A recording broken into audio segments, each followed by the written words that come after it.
Have you ever come across a problem so complex that you struggle to know where to start? Then you might have stumbled upon a wicked problem. So what is a wicked problem? A wicked problem is a social or cultural problem that is difficult or impossible to solve for as many as four reasons. Incomplete or contradictory knowledge, the number of people and opinions involved, the large economic burden, and the interconnected nature of these problems with other problems. Let's see some examples for more understanding. Using plastic. Plastic helps produce our food and it is more durable and moldable than many other products. However, plastic waste kill animals and currently social scientists are doing research to find out whether microplastic can be found even in our drinking water. However, some wicked problems are more wicked than many other, especially environmental problems such as climate change. Wicked problems are difficult to understand, but a close analysis to several features. They do not have a precise formulation. There is no stopping rule in place. Put another way, this issue lack a bit of logic that indicates when they leave being solved. Their solutions are either excellent or awful, but not authentic or false, because there is no way to test a wicked problem solution. Every wicked problem might be solved viewed as a symptom of a more serious one. There is always more than one solution to a wicked problem since solutions differ widely based on an individual viewpoint.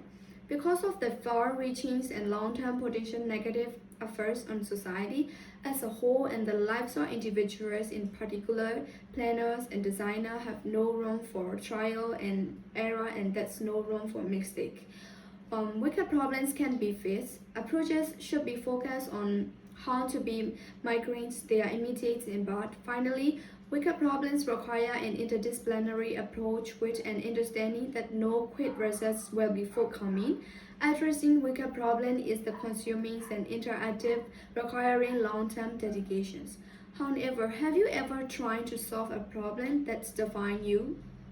If so, it might have been a wicked problem and then you might have been approaching it with a tame problem mindset.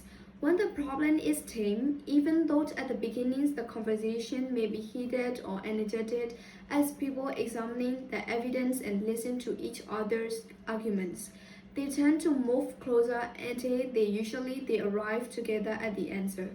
With the wicked problems, one can expect the opposites. As soon as one side hears the other's idea or proposal, a firestorm of criticism is unleashed rather than subsiding over time. Things usually move from bad to worse. Tame problems, by definition, are right versus wrong problems. At the end of the day, right answer will be came out. Wicked problems, on the other hand, are right versus right. Both sides claim to be right, and since there are no true or correct answer to be found, they can usually make a case even though it usually turns out to be I'm right because I believe that I'm right. Right versus right problems are the most difficult and interactable of all since each side makes its claim and then refuses to consider the positions of other sides.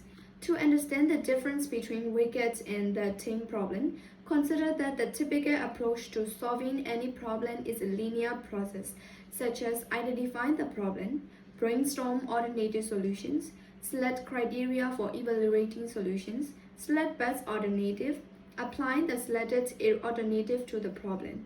A tame problem is one that can be solved by choosing and applying the correct algorithm.